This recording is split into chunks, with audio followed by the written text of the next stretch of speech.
जय हिंद। आज के क्लास में हम लोग देखेंगे व्यक्तिगत सत्याग्रही और बिहार। यानी व्यक्तिगत सत्याग्रह का प्रारंभ कब और किसने किया था या कहाँ से प्रारंभ हुआ था, इसके बारे में हम लोग डिटेल से जानेंगे। तो हम लोग पहले आते हैं व्यक्तिगत सत्याग्रह का अर्थ क्या होता है। तो अकेले सत्य के लिए दृढ़ता से टिके रहना। तो व्यक्तिगत सत्याग्रह का अर्थ क्या है? अकेले सत्य के लिए दृढ़ता से टिके रहना या बने रहना। अब हम लोग आते हैं प्रारंभ कब होती है, तो 17 अक्टूबर 1940 को होती है। किसके द्वारा होती है? विनोबा भावे के द्वारा होती है। कहाँ से होती है? पवनार आश्रम, महाराष्ट्र से। उसके बाद देखेंगे कि सत्याग्रही यानी प्रथम सत्याग्रही कौन थे? विनोबा भावे। दूसरे सत्याग्रही कौन थे? जवाहरलाल नेहरू। तीसरे सत्याग्रही कौन थे? तो ब्रह्मदत्त। ये ब्रह्मदत्त वाला क्वेश्चन यानी तीसरे सत्याग्रही जो है 67वीं बीपीएससी में पूछा गया है। तो ये प्रथम सत्याग्रही कौन थे, दूसरे सत्याग्रही कौन थे और तीसरे सत्याग्रही कौन थे, इसे आप लोग जरूर याद रखें। अब उसके बाद हम लोग आते हैं बिहार में सत्याग्रह का प्रारंभ कब और किसके द्वारा किया गया। तो बिहार में सत्याग्रह का प्रारंभ जो होती है वह कब होती है? 28 नवंबर 1940 को होती है। किसके द्वारा होती है? श्री कृष्ण सिंह के द्वारा होती है। उसके बाद देखेंगे प्रथम सत्याग्रही कौन होते हैं? श्री कृष्ण सिंह।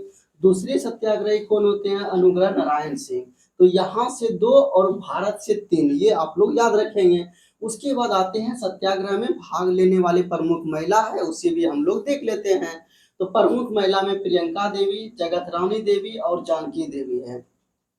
उसके बाद हम लोग आते हैं कि स्वतंत्रता आंदोलन में भाग लेने वाले बिहार की प्रमुख महिला में पहला है जयप्रकाश नारायण की पत्नी प्रभावती देवी, और दूसरा है राजेंद्र प्रसाद की पत्नी राजवंशी देवी, उसकी बहन का नाम क्या है? भगवती देवी। और तीसरी महिला शांति देवी। उसके बाद हम लोग आ जाएंगे चौथी महिला सरस्वती, पांचवी है राम स्वरूप देवी, बिंदा देवी, जिरिया देवी, सुधा देवी। तो आप लोग अगर ये 2-3 ही याद रखिए, यहाँ से इतना याद रखने का कोई जरूरत नहीं है, 2-3 ही याद रखिए। उसके बाद हम लोग देखेंगे कि बिहार राज्य का नाम या नाम का उल्लेख और वर्णन, यानी बिहार राज्य के नाम का उल्लेख और वर्णन कहाँ मिलता है। यहाँ से एक क्वेश्चन पूछे जाते हैं। तो बिहार राज्य का निर्माण जो है यानी कि 12वीं से 13वीं सदी में होती है। अब देखेंगे तुर्क मुसलमान शासकों के द्वारा इसका नाम क्या रखा गया? तो बिहार प्रदेश। यहाँ से क्वेश्चन आएगा बिहार प्रदेश नाम किसके द्वारा रखा गया? तुर्क मुसलमान शासकों के द्वारा।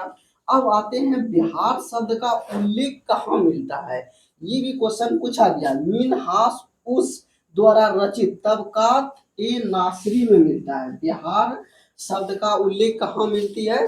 तबकात ए नासरी में मिलती है। तबकात ए नासरी किसने लिखा? तो मिनहास उस द्वारा रचित है।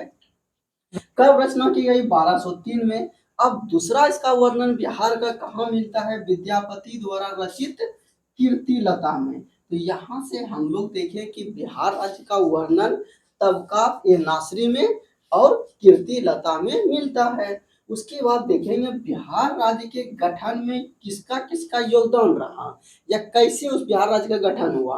तो बिहार प्रादेशिक सम्मेलन का यानी कि योगदान जो रहा बिहार प्रादेशिक सम्मेलन का, जिसका अधिवेशन जो होता है वह पहला 1908 में पटना में होता है।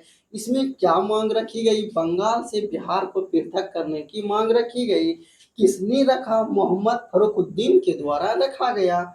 उसके बाद दूसरा अधिवेशन कहाँ होती है, ये भी क्वेश्चन पूछा गया है कि बिहार प्रादेशिक सम्मेलन का दूसरा अधिवेशन कहाँ होती है? भागलपुर में होती है। अब यहाँ पर देखिए कब होती है? 1909 में।